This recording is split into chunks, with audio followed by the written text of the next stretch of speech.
Neil Diamond, one of the world's biggest-selling pop stars, he's more commonly known as a superstar, is, despite his world renown, a man we know little about. The reason for that is simple. Neil Diamond has never given a television interview, except at occasional press conferences. Never has Neil Diamond actually talked about himself. I've been given the privilege of conducting this exclusive interview with a man who is making show business history, a man who gave up singing for 3 years because he wanted to find himself. He wanted to be more than just a complete songwriter or complete performer. He wanted to be a complete person and a complete father. 35 years old, he's a multi-millionaire. One record album of his, Hot August Night, made record-selling history in Australia. You'll find a copy of it in 1 out of every 4 Australian homes. Tonight, let's meet Neil Diamond, the songwriter, the artist, the superstar, and the solitary man.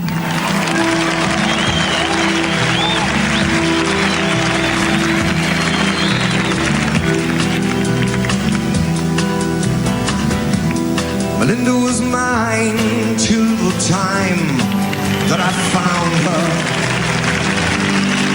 Holding Jim, loving him. Then you came along, loving me strong. That's what I thought, me and you. But that died too. Don't know that I will, but until I can find me, look out to stay and won't play games behind me. I'll be what I am, solitary man, solitary man. Sure looks like me. Neil Diamond, welcome. Yes. And thank you for being here. Thank you, Michael. Are you a solitary man? I suppose that I am, but probably no more than most other people. You know, when you're exposed to the public, when you're put in the public's eye, you're confronted with pressures and situations that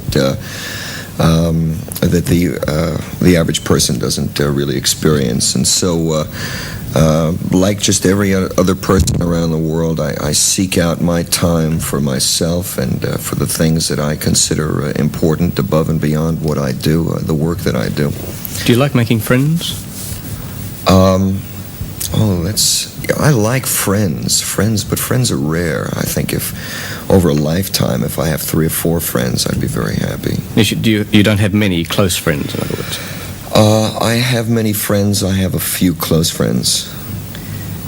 When you meet people, do you want to keep contact with them, or do you say hello, nice to meet you, and that's it? Well, there are people that you want to have contact with, that you want to have continuing relationships with, because they're either interesting or there's something compatible about them that makes you feel good for many reasons. But you've had 3 years now to find yourself. What did you achieve during those 3 years? Well, I think the most important thing I achieved was the ability I developed an ability to remove myself from the arena. You know, before then I was always in the arena, whether I was on stage or not. I was always in the arena, psychologically my mind was there.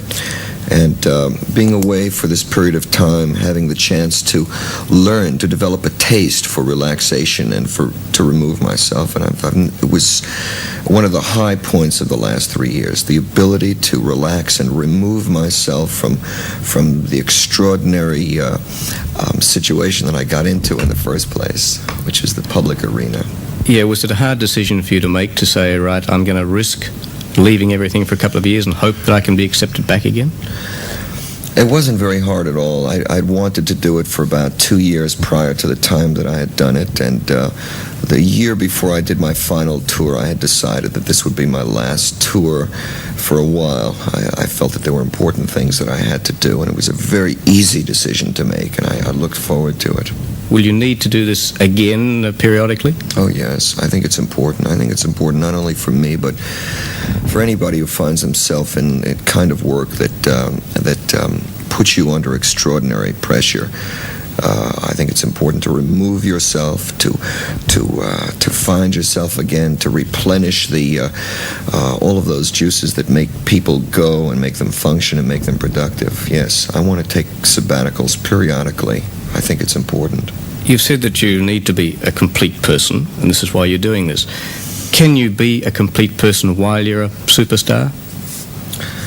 Well, you know, superstar is an invention. That word is an invention, and it doesn't really relate to me. It may relate to the press or to the record companies. It doesn't relate to what I am as a person. You don't think that you're, because you've reached this and because other people are calling you that it has an effect on you? It doesn't have very much of an effect on me. I'm motivated, and I get my joys from the work that I do. Frankly, I can't deal with the enormity of this success and acceptance, and so I don't deal with it. I deal with my work, and whatever happens beyond that is the fates, you know. So when people react the way they do towards you and what you read about yourself and see about yourself, you try and disconnect that from the real you. That's right. I do that. I have to do that. Do you care about what the people think about you? Oh, yes, of course. Absolutely. But I care more about what they think of my work than what they think of me, or, well, I want them to like me. I mean, anybody who puts themselves in front of the public wants to be accepted and to be liked. But I would hope that at some point I would be able to be accepted just on the nature of my work and the quality of my work. Well, we talked to a few people at one of your shows and to get some reaction of what they really think of you. Okay. And I think we might just have a look and see what they say and let you hear it. What does Neil Diamond mean to you? Oh, terrific. Terrific! Great. This is the best show I've ever seen on earth. Do you think of him as a superstar or as a person himself? As a person more than anything, just a good songwriter. But as a person, what sort of person is he? Moody, very he's deep, yeah. A lot of meaning behind what he writes, and that brings out his personality. Oh, he's a singer. He's a good entertainer. That's all. Do you ever think about his personal identity, what sort of a person he is? Not particularly. I don't pry into people's private lives. When you listen to his music, do you think of him as a person or just as a superstar or what? Probably a superstar, I suppose. Do you ever stop to think about him as a person in his own right? No, not really. As a superstar. It's great. Do you ever stop to think about him as a person? Not really, no. What do you think of him as a man? Beautiful. Do you think of him as a man, though? Yes. What sort of a man is he, though? Beautiful man. Just an Truly? no different than any other man. Just that he's got a good voice. It's more a personality, I think, than a man.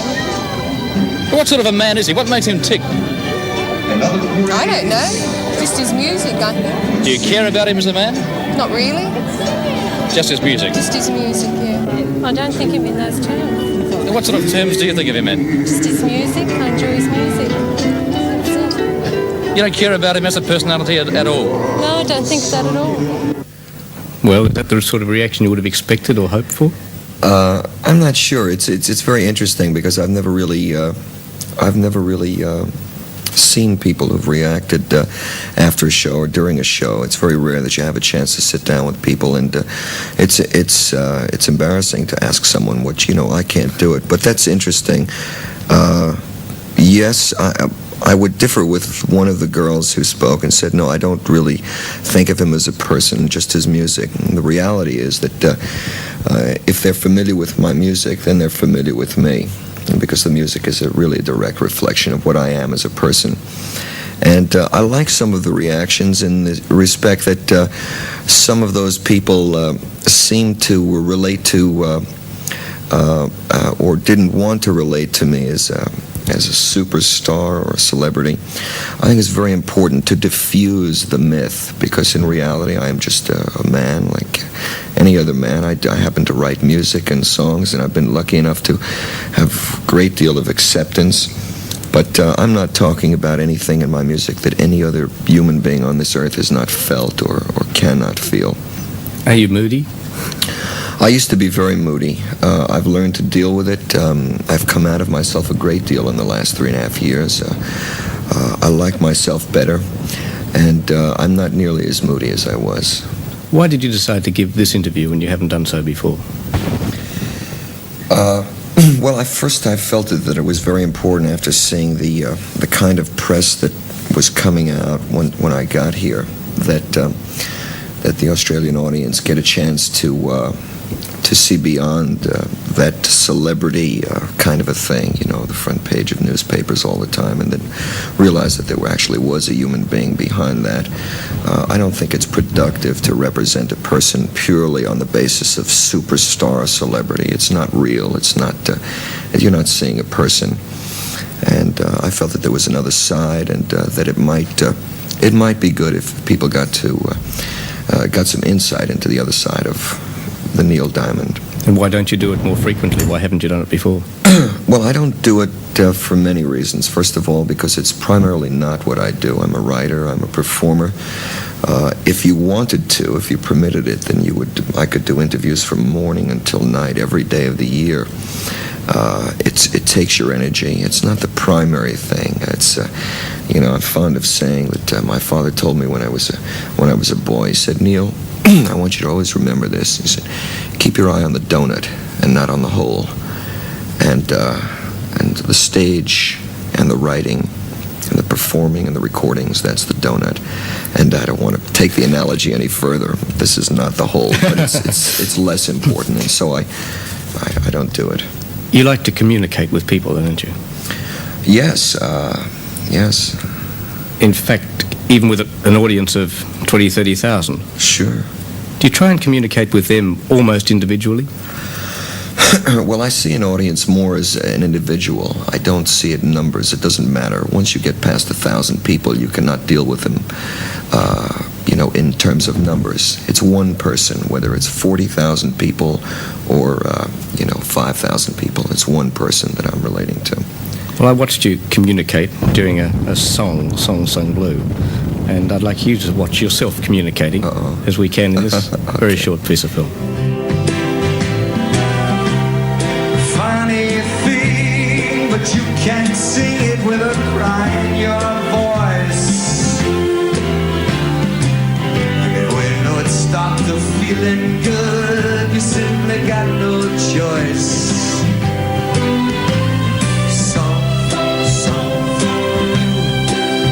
Everybody knows. We have a wonderful opportunity here tonight, and that is to create the largest choir known in the history of man. The first Sydney all-mixed choir, 38,000 voices strong. Dare you sing with me? Will you sing it with me? All right. Do you enjoy performing that? That song? Yeah. Well, you see, that song gives me an opportunity to put myself in a very scary position, because it's one of the exciting things about doing a concert is the unpredictability of any given moment, and that to me is the great fear and the great excitement. It's the charge that I get out of performing. The audience gets the music, and I get the spaces in between the music, which are unpredictable, and I like to let things happen. So this song in particular gives me the opportunity to not only relate to that particular audience, but also to let things happen that would not happen anywhere else, but at that moment, in that audience. And for that reason, for the fear of it, it's the man who climbs Mount Everest and looks down, but it's also enormously exhilarating and exciting, especially when something exciting happens. What was the inspiration behind that particular song? Well, inspiration is a large word. Whenever I think of inspiration, I see it with a capital I. And I've only had inspirations in my life, maybe 3 times or 4 times, the kind of inspiration when you felt your heart pounding and, just life rushing through your veins. But the song was, I remember listening to a Mozart piano piece on a recording, and I was very, very attracted by a part of the melody. And it stuck in my mind, and I found myself writing a song the next day where the first 2 melodic phrases were very similar. And I took it my own direction and took it my own way after that. But I suppose that Mozart piece, Piano Concerto 21, was the starting spark for that song. Where and when do you write best?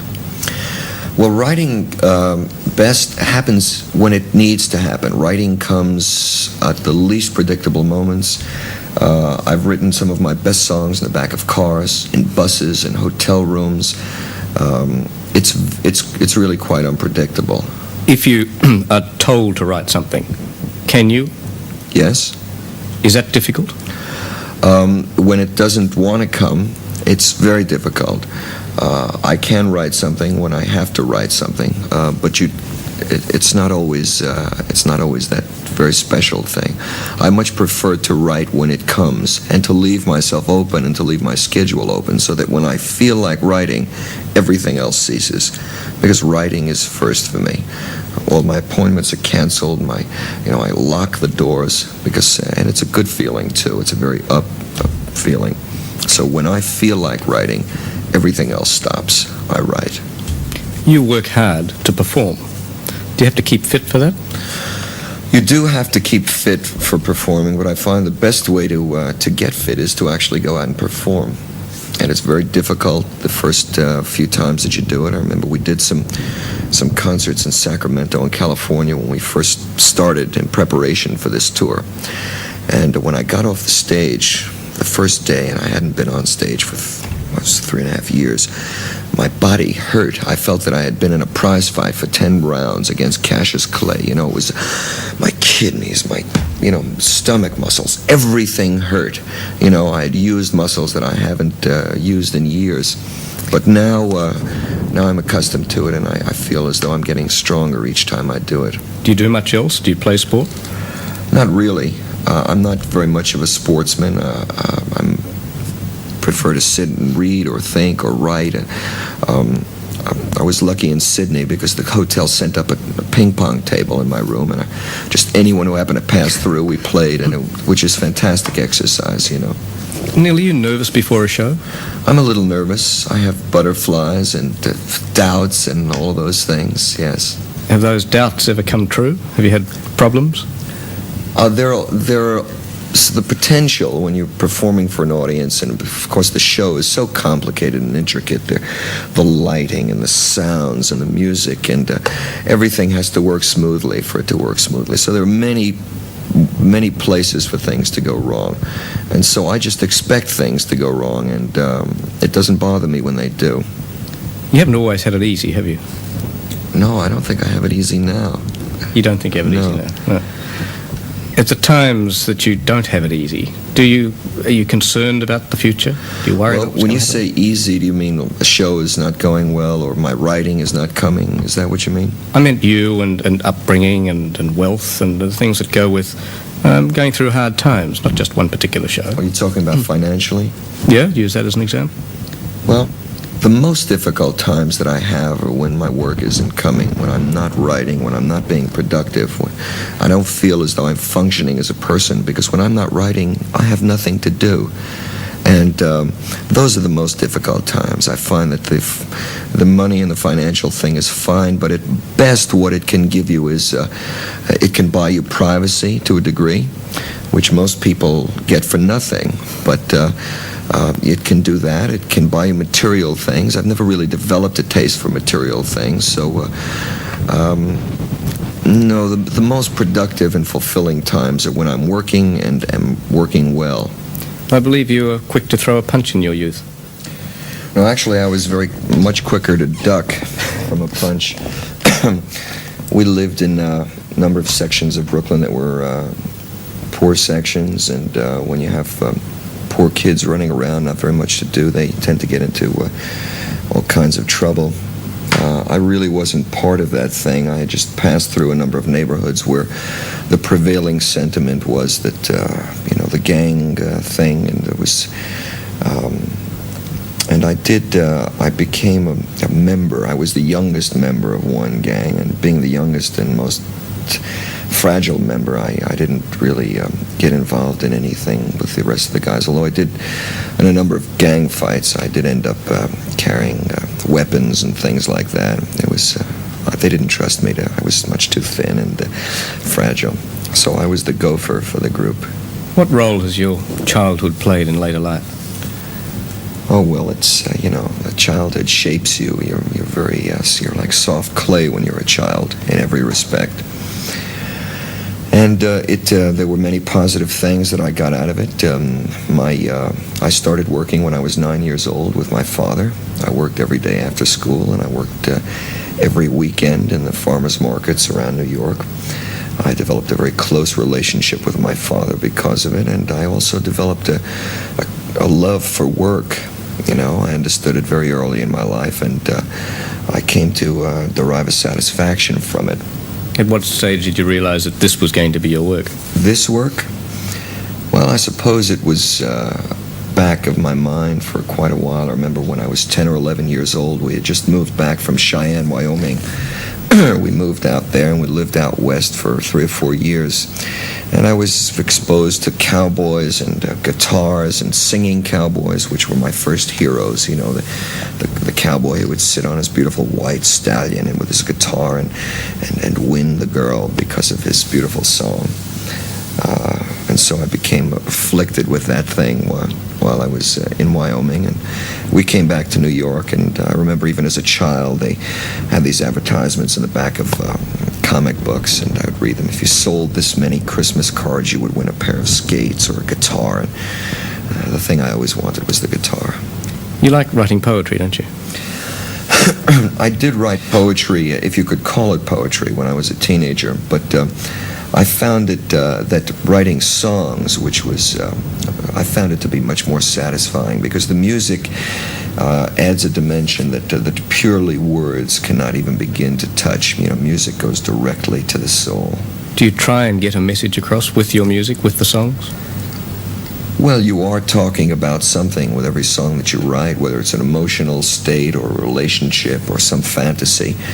And, of course, the message is whatever that song is about. Yeah, do you try, though, and get a message across, or do you think really in terms of a bestseller? No, I've never really thought about bestsellers until the thing was finished. I could sit and listen to it and say, that seems to me to have potential as far as the public is concerned. But while you're doing it, no. I tried that for a long time. When I first started writing songs, I came into New York City and I started to knock on doors and try and get what I was writing at that time heard. They didn't like it, obviously. I was a new writer, and there were always suggestions. We don't like this, we don't like that, change this. And I tried for a number of years, 7 or 8 years actually, to write what other people thought was what I should be writing. And I was very, very unsuccessful at it. It wasn't satisfying to me, and those songs fade from memory very quickly. It might be fair to say that you put your message forward in a fairly unusual sort of manner, because sometimes the words are quite unusual.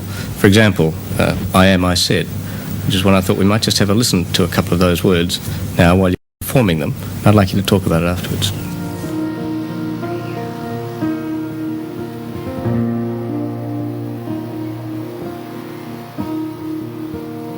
LA's fine, the sun shines most of the time.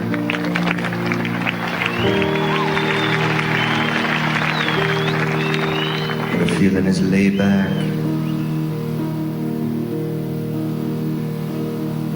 Palm trees grow and rents are low, but keep thinking about making my way back.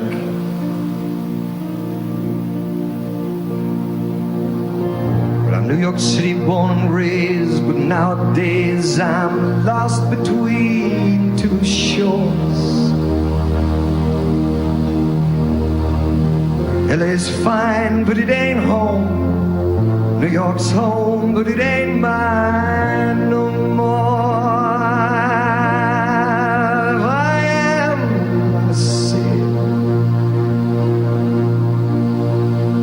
to no one there. No one heard, not even the chair. I am, I cry. I am, said I. And I am lost and I can even say why. Leaving me lonely still.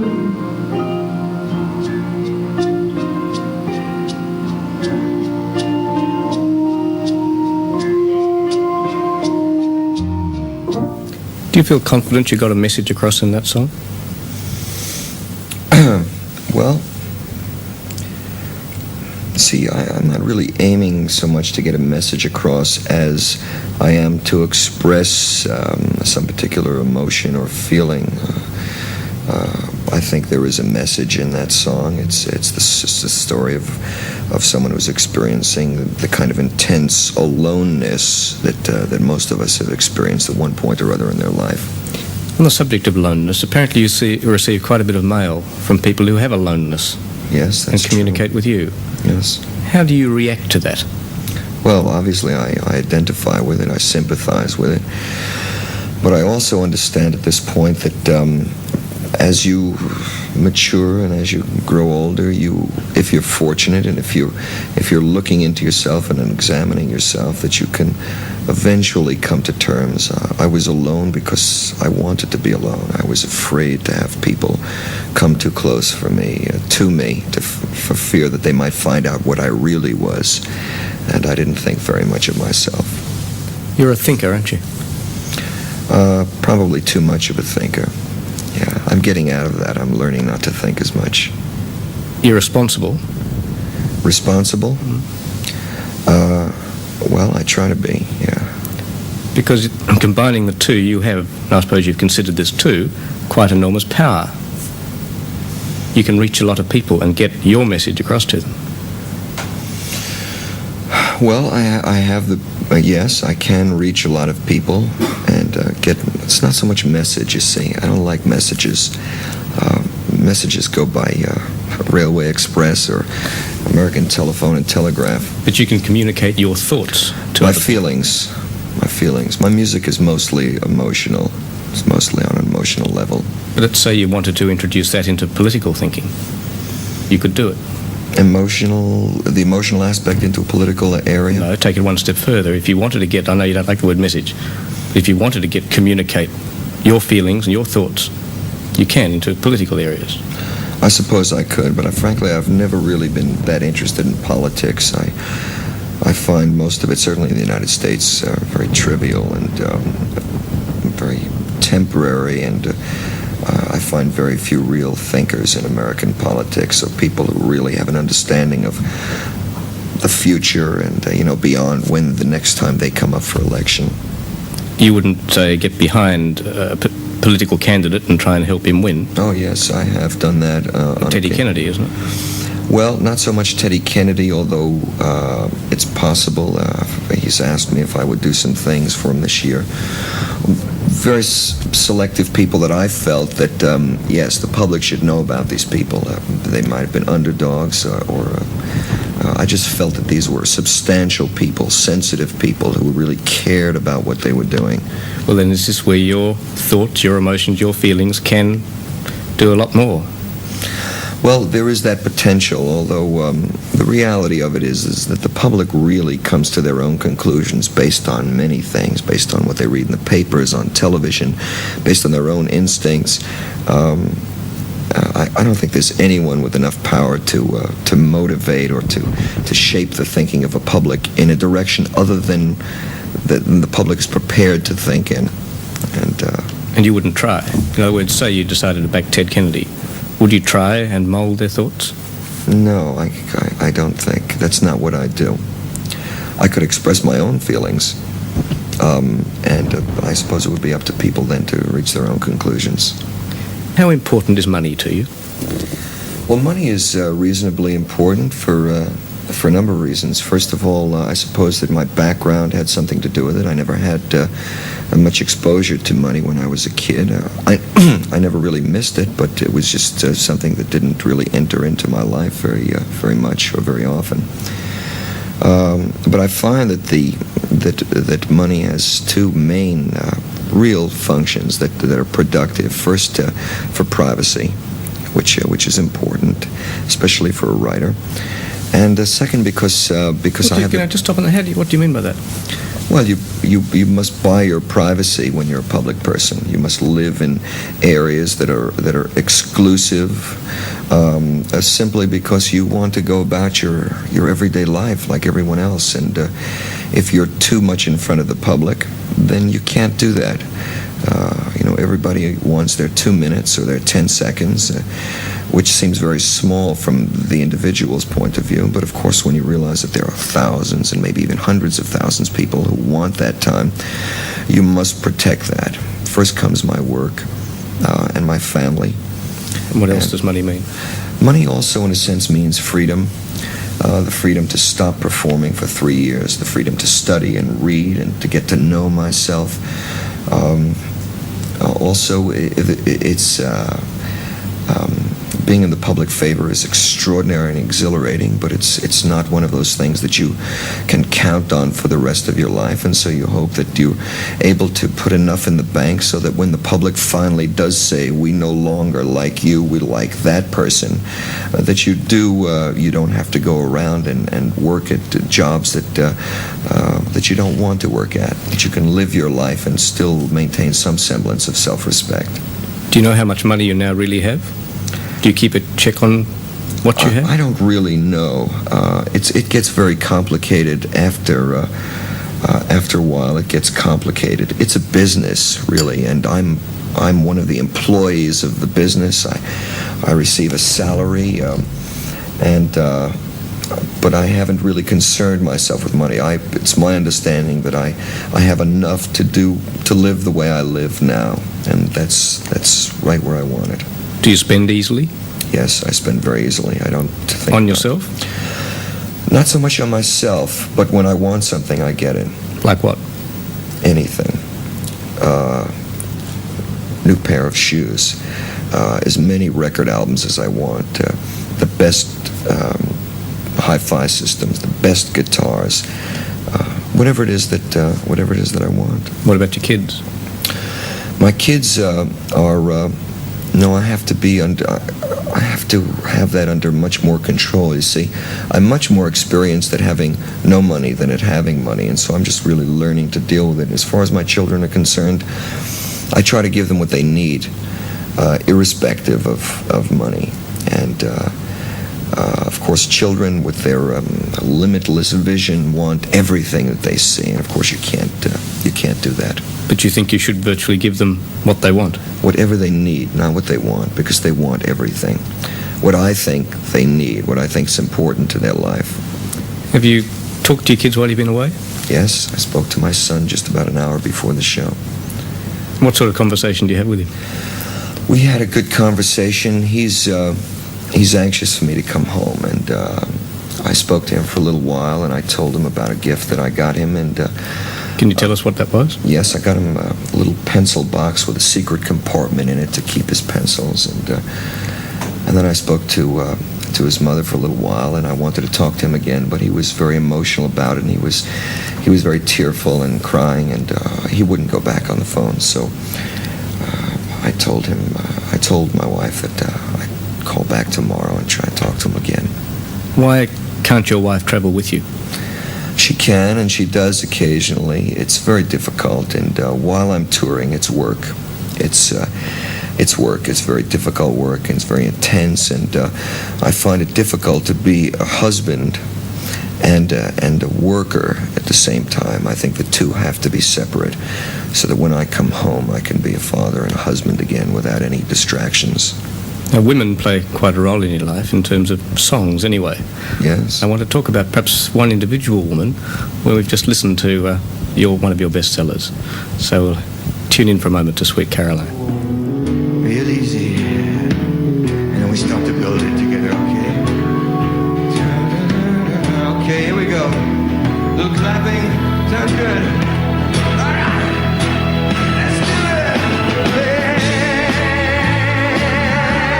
Sweet Caroline. Good time. Never seemed so good.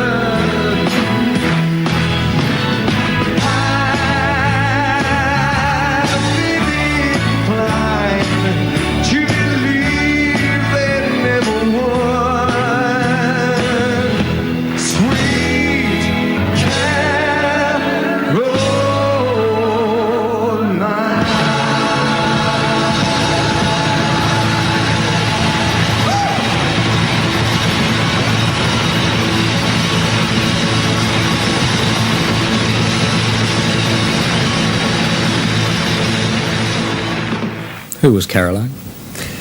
Well, Caroline is probably, I guess, every woman that I've ever met. You know, I don't know if there was a Caroline. It's a story about a relationship between a man and a woman, and you can use any name that you care to use. It so happened that Caroline worked beautifully in the song. So no particular reason, there was no Caroline that you thought of at the time? No. Although subconsciously, you know, it's very difficult for me to analyze the songs. You know, they come, I try to let them come as freely as possible without intellectualizing on them. I did not ask myself when I wrote that song, who is Caroline? It was the name that came to mind, and so that was good enough reason. Now, a few years later, do you get sick of Caroline? No, I don't. It's one of those songs that have sustained for me. That's one of the beautiful things about songs, is that when you do them well, they can sustain you and give something to you for many years. Whereas a concert, a performance, it's a thing of the moment. It lasts for a period of time, and it's exhilarating like no other experience that I experience in my life. But when it's over, it's over. A piece of music, a song, yes, 10 years later, 100 years later, still. Neil Diamond might have some vices. Yes, of course. I have more vices than we have time to talk about here. Oh, name a couple. Well, I'm addicted to cigarette smoking. I tend to overwork.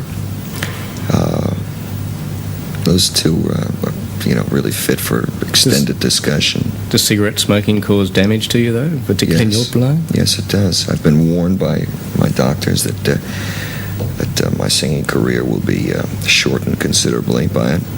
I've tried just about everything: hypnotism, self-discipline, stopping work, trying other brands of cigarettes, but I'm addicted to them without any question. Show business personalities and drugs are often connected. Yes, that's right. In your life? They were for a while, to a very limited degree. I don't like to take any kind of drugs into my body. I prefer not to take even aspirin. I don't drink. I've hardly had any alcohol in my life. So there hasn't been very much of a problem in that regard. I don't like taking manufactured things because I don't really know what they do, and frankly, I don't think anyone else, even the manufacturers, know really what they do. So the drug thing hasn't been very much of a problem. I think cigarettes are even more of a problem. Do you have any major dislikes? Oh, of course, yes. I like, my dislikes. I dislike insensitive people. I dislike rude people. Go on. Yes, I could go on forever. Are you a patient person?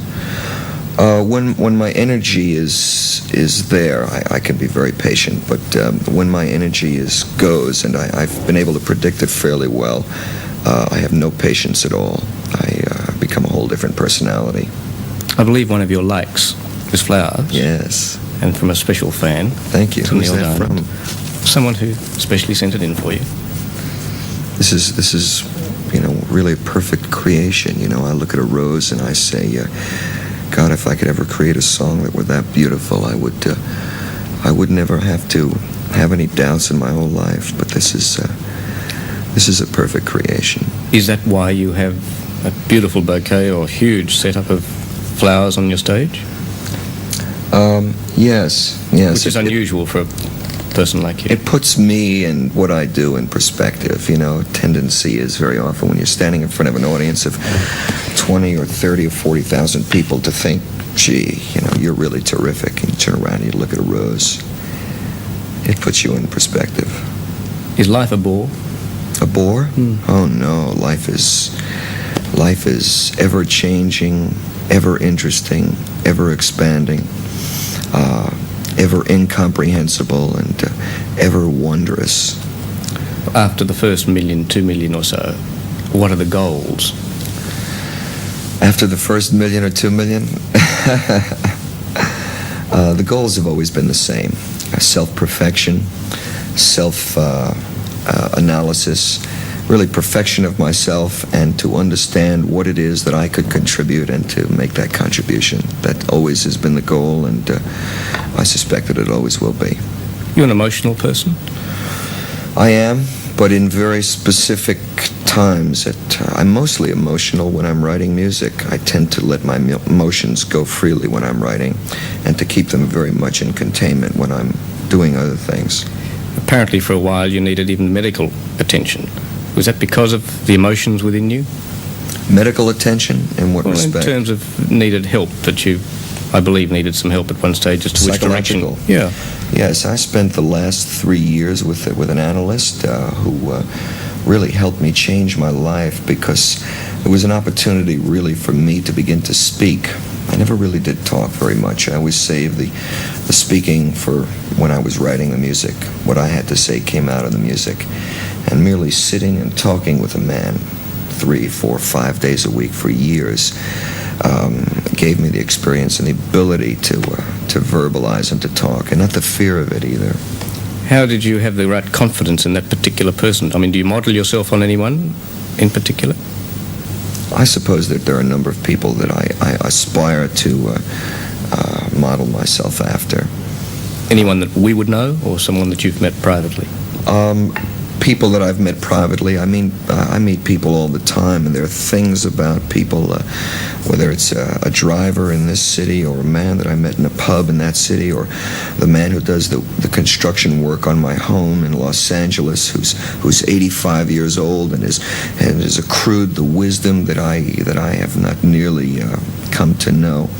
I learn and I model myself after people that I respect and that I like.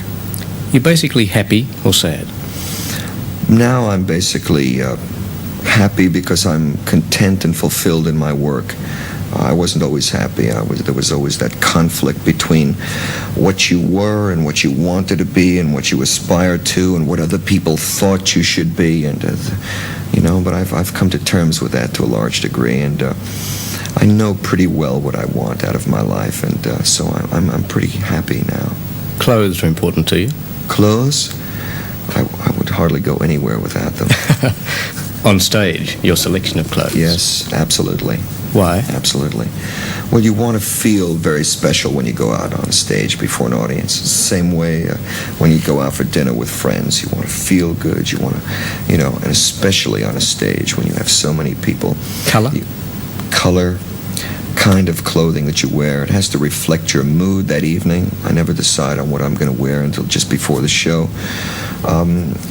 Yes, it is very important, and has reflected my emotional state also. When I first started to perform, I wore pure black boots, black pants, black shirt, black guitar. In a sense, it was a way of hiding behind that solid black front of mystery, And as I progressed and grew older and began to learn things, it was interesting because the colors kind of changed. I got into lighter colors, and now I find it difficult to wear purely dark colors. Neil Diamond, are you a religious person? No. Doesn't mean anything to you? Oh, it means a great deal to me, but I'm not religious. I tend to be a very spiritual person, but religion, organized religion, is created by people who are fallible and... Do you believe in God? Yes. Yes. Your children?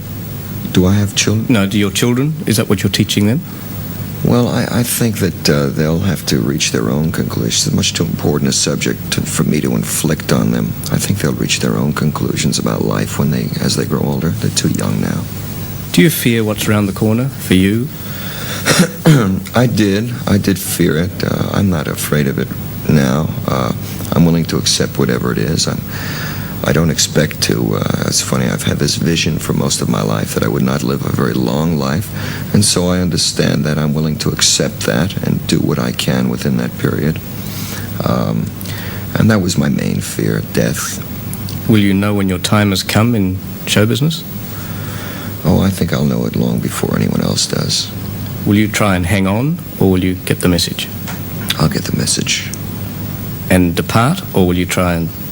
You'll actually get the message and go, or will you try and go on with it? Well, you know, there are many other things that can satisfy people. One of my dreams that I've had for many years was to be able to subsidize and to open up a camp for children.